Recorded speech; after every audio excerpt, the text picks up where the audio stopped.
Dr. Jose Protasio Mercado Rizal E. Alonso Realunda.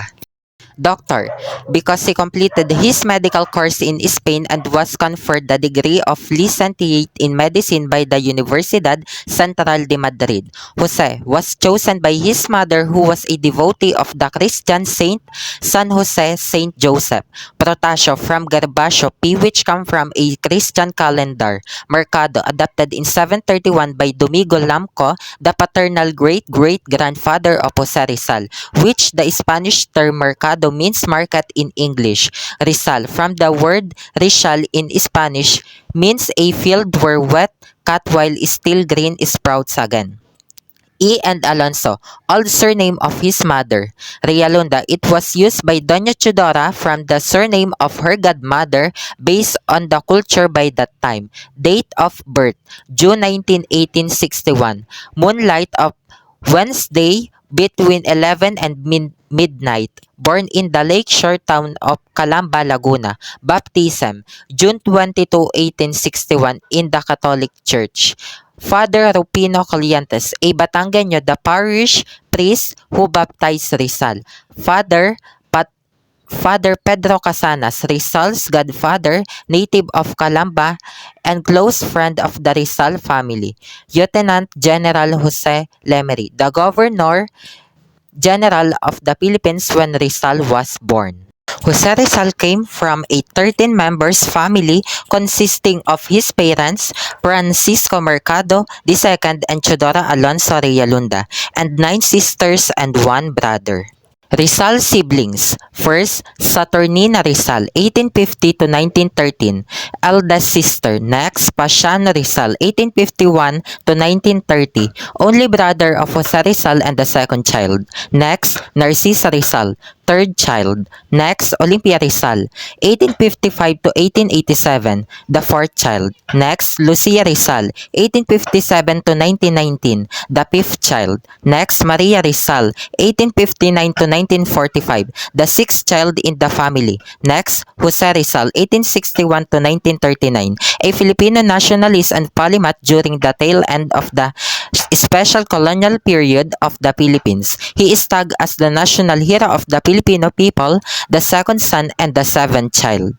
Next, Concepcion Mercado, 1862 to 1865, the eighth among the Rizal children, died at the age of 3 due to an illness. Next, Joseph Rizal, 1865 to 1945, also called Pangoy, was the ninth child in the family who died a spinster. Trinidad Rizal, 1868 to 1955, also called Trining, was the 10th child and the custodian of Rizal's last and greatest poem, Mi Ultimo Adios.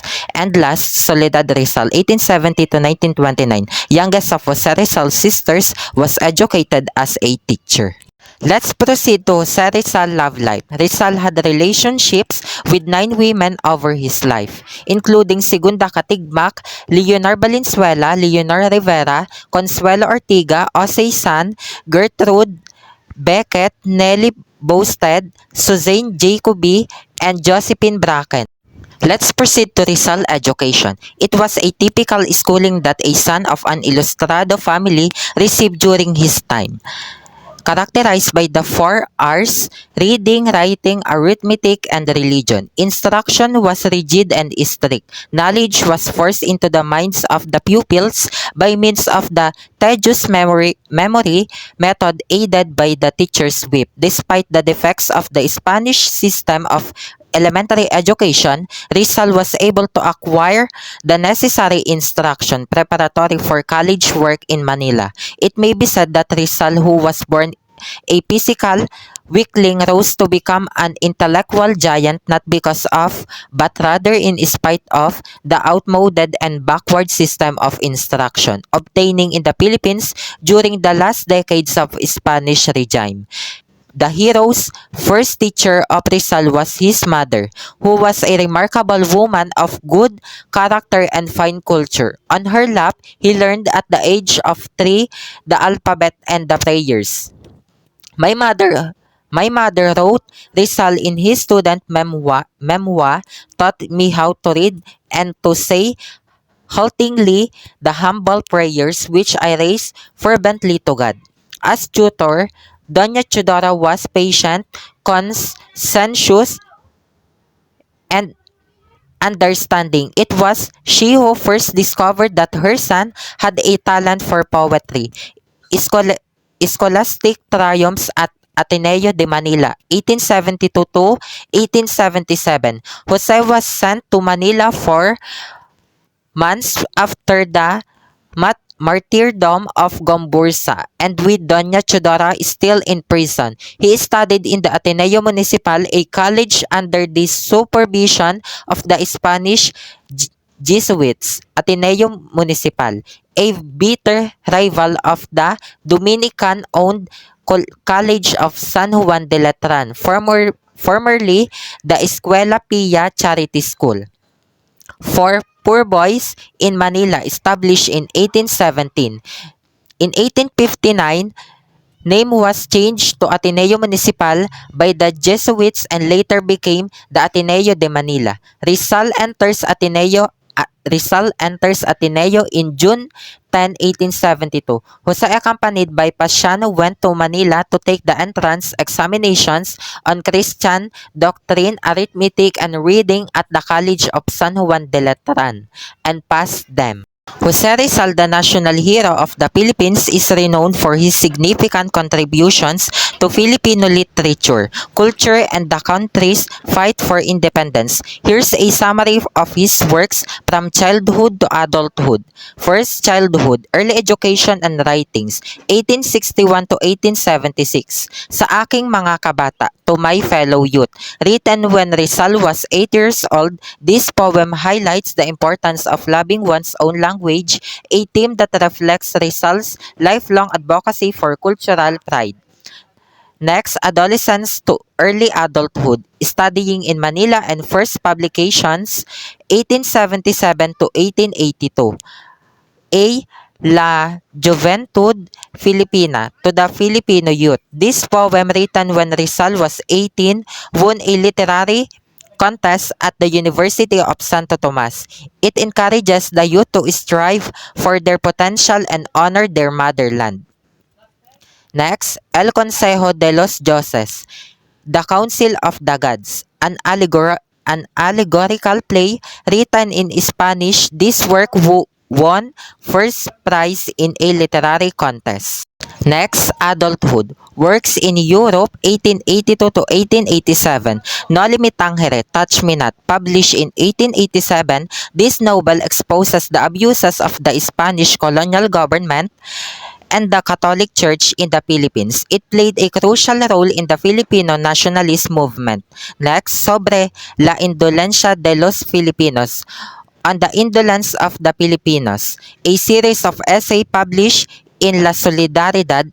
Rizal's response to the accusation that Filipinos were lazy by nature. He argued that their indolence was a result of the oppressive Spanish colonization, works in the Philippines and subsequent exile, 1887 to 1892.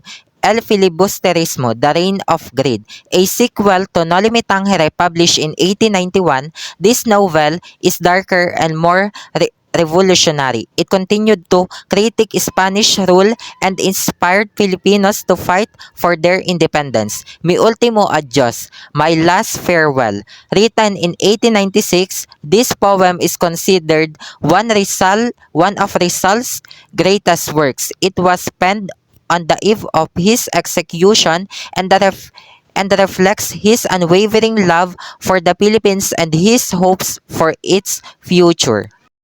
Significant essays and letters. La Indolencia de los Filipinos, a 5-part series published in La Solidaridad, addressing the causes of Filipino indolence and criticizing Spanish colonial policies. Next, Filipinas dentro de 100 años, The Philippines a Century Hence, a 4-part article predicting the future of the Philippines and advocating for reforms. Contributions to science and medicine.